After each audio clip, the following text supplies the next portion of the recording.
आज हम एक ऐसी जगह की सैर पर निकल रहे हैं जैसे लेखक ने स्वर्ग का एक टुकड़ा कहा है। सोचिए, किसी जगह के बारे में लिखने की शुरुआत ही ऐसी हो तो वो जगह कितनी खूबसूरत होगी। बिल्कुल। और हमारे पास कामता प्रसाद सिंह काम का लिखा एक यात्रा वृत्तांत है जिसका नाम है हुंड्रू का जलप्रपात। हुंड्रू का जलप्रपात। और ये सिर्फ एक यात्रा की कहानी नहीं है, ये तो यूं समझिए कि छोटा नागपुर के पठार की आत्मा का एक चित्र है। हाँ, लेखक हमें सिर्फ एक झरना नहीं दिखाते बल्कि उस पूरे इलाके की धड़कन महसूस करवाते हैं। एकदम सही। बिल्कुल। तो चलिए इस कहानी की परतों को खोलते हैं। ये पाठ न सिर्फ पढ़ने में मजेदार है बल्कि 10वीं कक्षा के पाठ्यक्रम का एक बहुत जरूरी हिस्सा भी है। हाँ, ये बहुत महत्वपूर्ण है। तो हमारी कोशिश रहेगी कि इसे इस तरह से समझे कि कहानी का मजा भी आए और परीक्षा की तैयारी भी हो जाए। सही कहा। हम देखेंगे कि लेखक ने शब्दों से कैसे एक जीती जागती चलती फिरती तस्वीर बनाई है। तो शुरुआत लेखक के पहले ही वाक्य से करते हैं। एक घोषणा की तरह है ये वाक्य। छोटा नागपुर स्वर्ग का एक टुकड़ा है। इसके बाद वो बताते हैं कि जमीन पर हरियाली है, आकाश में नीलिमा, हर तरफ पहाड़ हैं जिससे धरती ऊबड़ खाबड़ और ऊंची हो गई है। हाँ, और यहाँ एक बात पर ध्यान देना बहुत जरूरी है। लेखक प्रकृति को मतलब बेजान चीजों की तरह नहीं देख रहे हैं। नहीं, वो उसे एक जीवित शक्ति, एक लिविंग फोर्स के रूप में देखते हैं। वो लिखते हैं कि नदियों ने मैदानों की छाती चीरी है और पर्वतों का अंतर फोड़ा है। छाती चीरना, अंतर फोड़ना, ये शब्द ही कितने ताकतवर हैं। बहुत ज्यादा। ऐसा लगता है जैसे नदियां कोई मामूली धारा नहीं बल्कि कोई योद्धा हैं जिन्होंने संघर्ष करके ये रास्ता बनाया है। बिल्कुल, और यही तो लेखक का कमाल है। साहित्य में इसे मानवीकरण कहते हैं। मानवीकरण? हाँ, जब हम प्रकृति को इंसानी गुण देते हैं। लेखक चाहते हैं कि हम महसूस करें कि इस जमीन को बनाने में कितना संघर्ष और कितनी शक्ति लगी है। वाह। और छोटा नागपुर का पठार सिर्फ सुंदर ही नहीं, भूवैज्ञानिक रूप से भारत के सबसे पुराने जमीनी हिस्सों में से एक है। अच्छा। हाँ, यहाँ की चट्टानें, यहाँ के खनिज, जिनकी बात लेखक आगे करेंगे, वो अरबों साल पुराने हैं। तो जब वो स्वर्ग का टुकड़ा कहते हैं तो वो एक तरह से धरती के इतिहास के एक टुकड़े की बात कर रहे होते हैं। एकदम सही। और इस नज़ारे में सिर्फ प्रकृति नहीं, इंसान भी शामिल हैं। लेखक जिक्र करते हैं कि धरती पर आदिवासियों का नृत्य हो रहा है और आसमान में बादल आंख में चौली खेल रहे हैं। हाँ, और साथ ही लोगों के कंठ से गीत फूट रहे हैं जिनसे पहाड़ और मैदान गूंज रहे हैं। ये सिर्फ एक तस्वीर नहीं है, ये उस जगह का साउंडस्केप है। उस जगह की ध्वनि को भी शब्दों में उतारा गया है। मतलब आप उस जगह को देख भी सकते हैं और सुन भी सकते हैं। सुन भी सकते हैं। बहुत खूब। तो ये तो हुई जमीन की बात। लेकिन लेखक हवा और पानी के बारे में भी बहुत खूबसूरती से बताते हैं। हाँ। वो कहते हैं कि हवा फूलों की खुशबू लेकर आती है और धीरे धीरे बरसते बादल वो अच्छे स्वास्थ्य का वरदान देते हैं। और नदियां तो जैसे जीवन अमृत बांट रही हैं। उनकी कलकल छल छल की आवाज। लेकिन यहाँ एक बहुत दिलचस्प मोड़ आता है। लेखक सिर्फ प्रकृति की सुंदरता पर नहीं रुकते, वो उसके आर्थिक पहलू को भी सामने लाते हैं। हाँ, वो कोयला और अब्रक की खानों का जिक्र करते हैं। वो कहते हैं कि ये खनिज लोगों के घरों में सोना ला रहे हैं और दुनिया का श्रृंगार कर रहे हैं। ये थोड़ा अजीब नहीं लगता? एक तरफ इतनी कोमल सुंदर प्रकृति और दूसरी तरफ खानों की वो कठोर दुनिया। अजीब नहीं, बल्कि ये एक बहुत ही संतुलित नजरिया है। लेखक यथार्थवादी हैं। अच्छा। वो जानते हैं कि प्रकृति सिर्फ देखने में सुंदर नहीं होती, वो इंसान के जीवन का आधार भी है।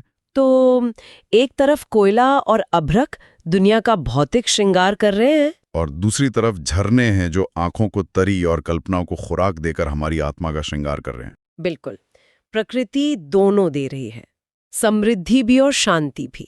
और ये भी कितनी कमाल की बात है कि एक तरफ नदी अपने संघर्ष से पत्थर को तराश कर श्वेत शालिग्राम बना देती है जिसे लोग पूछते हैं। हाँ। और दूसरी तरफ उसी पत्थर के सीने से करुणा की धारा बनकर झरना बहता है जिसे देखकर लोग हैरान होते हैं। एक ही पत्थर के दो अलग अलग रूप। बिल्कुल।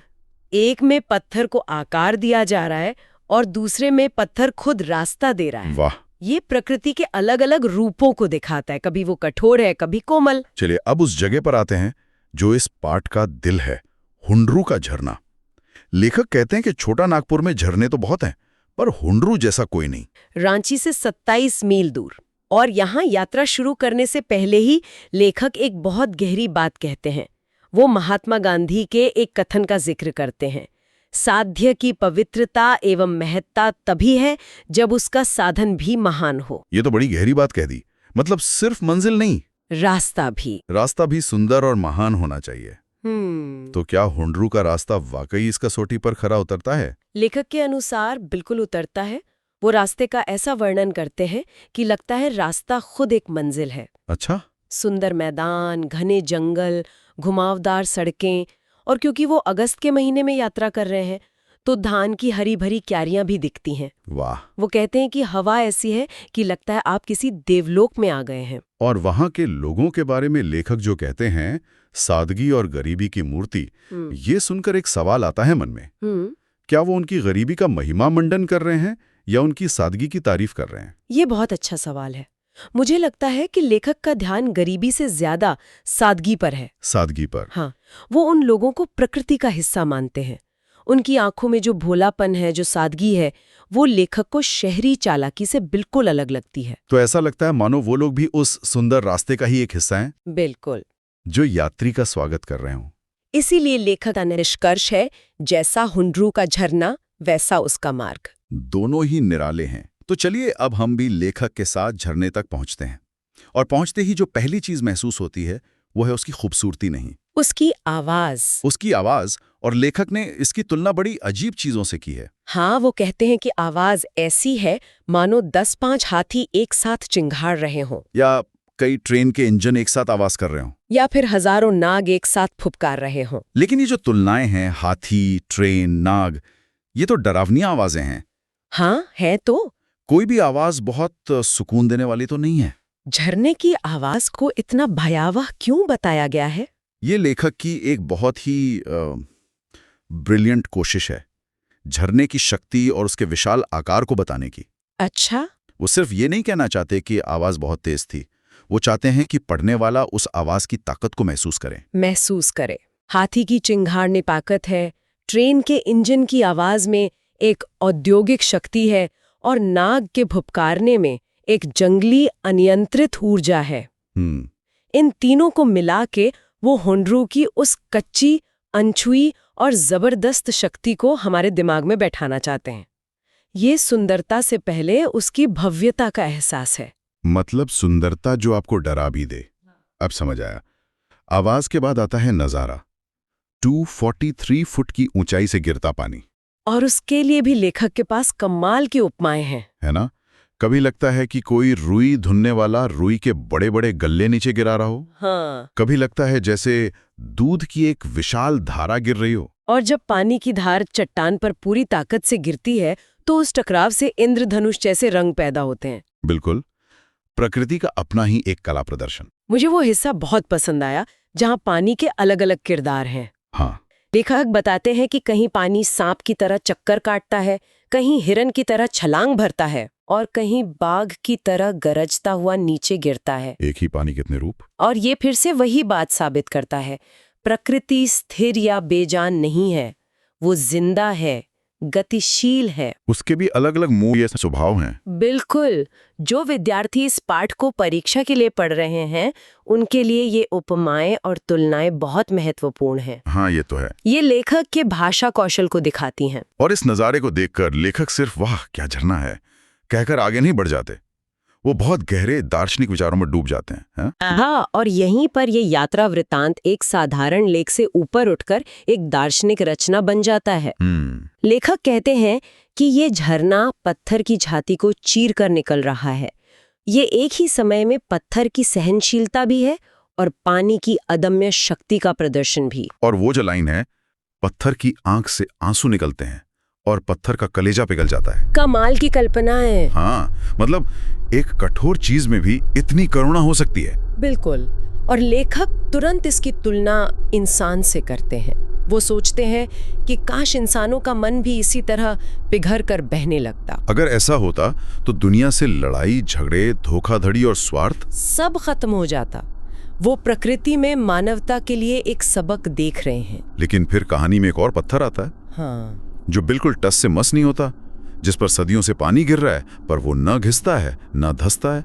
ये दो तरह के पत्थर क्या दिखाते हैं? ये दो तरह के स्वभाव को दिखाते हैं। एक वो पत्थर है जो पानी की शक्ति और करुणा के आगे पिघल गया, उसने रास्ता दे दिया। और दूसरा वो पत्थर? और दूसरा वो पत्थर है जो अपनी कठोरता पर अड़ा हुआ है, जिस पर किसी चीज का कोई असर नहीं होता। शायद लेखक इंसानों की ओर इशारा कर रहे हैं। हो सकता है। कुछ लोग प्रेम और करुणा से बदल जाते हैं और कुछ लोग किसी भी अनुभव से कुछ नहीं सीखते, वैसे ही कठोर बने रहते हैं। और फिर लेखक झरने को एक दानी के रूप में भी देखते हैं। हाँ, जो बिना किसी घमंड के युगों युगों से इतना पानी दान कर रहा है। और फिर वो इंसान पर कटाक्ष करते हैं कि इंसान तो जरा सा दान करके कितना गुमान, कितना घमंड करता है, डिंडोरा पीटता है। हाँ, जबकि प्रकृति चुपचाप अपना काम करती रहती है। ये प्रकृति और मनुष्य के स्वभाव का एक बहुत बड़ा अंतर है। ये तो सच है। लेकिन एक दिलचस्प बात यह है कि अक्सर लोग झरने को ही सबसे सुंदर मान लेते हैं, पर लेखक को तो झरने के आगे का नजारा ज्यादा पसंद आया। हाँ, ऐसा क्या था वहां? लेखक बताते हैं कि झरने से आगे नदी पहाड़ों के बीच से गुजरती है और वो इतनी शांत और पतली हो जाती है कि लेखक उसकी तुलना थर्मामीटर के पतले पारे से करते हैं। थर्मामीटर के पारे से? चारों तरफ पहाड़, जंगल और बीच में वो शांत नदी। लेखक को लगता है कि ये नज़ारा इतना निखुट और सुंदर है कि इसे सिर्फ भगवान ही बना सकते हैं, इंसान के बस की बात नहीं। अच्छा। वहां पहुंचकर उन्हें लगता है कि झरने की गर्जना के बाद ये शांति ज्यादा खूबसूरत है। लेकिन इस सारी सुंदरता के बीच लेखक एक बहुत ही प्रैक्टिकल, जमीनी बात भी करते हैं। हाँ, खाने पीने की दिक्कत। बिल्कुल। वो बताते हैं कि डिस्ट्रिक्ट बोर्ड ने वहां रुकने के लिए एक बंगला तो बनवा दिया है, लेकिन आसपास खाने पीने का कोई इंतजाम नहीं है। और इस पर वो एक टिप्पणी भी करते हैं। हाँ, वो कहते हैं कि अगर ऐसी जगह किसी और विकसित इलाके में होती तो लोग वहां दुकानें खोलकर अपने लिए कमाई का जरिया भी बना लेते और आने वाले यात्रियों के लिए सुविधा भी हो जाती। ये उस इलाके के लोगों की सादगी कहें या उनकी अव्यावहारिकता पर एक अवलोकन है। सही बात है। और अंत में एक और रहस्यमयी बात का जिक्र है, एक किंवदंती कि हुंड्रू से 7 मील दूर इससे भी बड़ा एक झरना है। हाँ, पर वहां जाने का रास्ता बहुत ही मुश्किल, घना और खतरनाक है, इसलिए कोई वहां जाता नहीं है। और लेखक एक सुझाव देते हैं कि जंगल विभाग को उस जगह का पता लगाकर वहां तक पहुंचने का रास्ता बनवाना चाहिए, ताकि वो खूबसूरती भी दुनिया के सामने आ सके। तो कुल मिलाकर हुंड्रू का जलप्रपात सिर्फ एक झरने का वर्णन नहीं है। नहीं, ये छोटा नागपुर की आत्मा का एक पूरा चित्र है। इसमें प्रकृति का सौंदर्य है, इंसानी जीवन की सादगी है, और जिंदगी से जुड़े गहरे दार्शनिक विचार भी हैं। बिल्कुल। और जो विद्यार्थी इस पाठ को पढ़ रहे हैं उनके लिए ये समझना जरूरी है कि लेखक ने सिर्फ झरना सुंदर था नहीं लिखा। नहीं, उन्होंने उपमाओं जैसे सांप, हिरण, बाघ और मानवीकरण जैसे नदियों का छाती चीरना, इन सब का इस्तेमाल करके उस सुंदरता को महसूस करवाया। महसूस करवाया। बाघ की तरह गरजता पानी कहने से आपको सिर्फ दृश्य नहीं, उसकी शक्ति और आवाज का भी एहसास होता है। सही बात है। यही अच्छे लेखन की पहचान है। और परीक्षा में ऐसे उदाहरण देकर उत्तर लिखने से बहुत फायदा होता है। लेखक पाठ के अंत में एक बहुत ही सुंदर बात कहते हैं। वो कहते हैं कि उस यात्रा को हुए कितने दिन गुजर गए, लेकिन वो झरना आज भी उनकी आंखों के सामने उसी तरह उछल कूद मचा रहा है।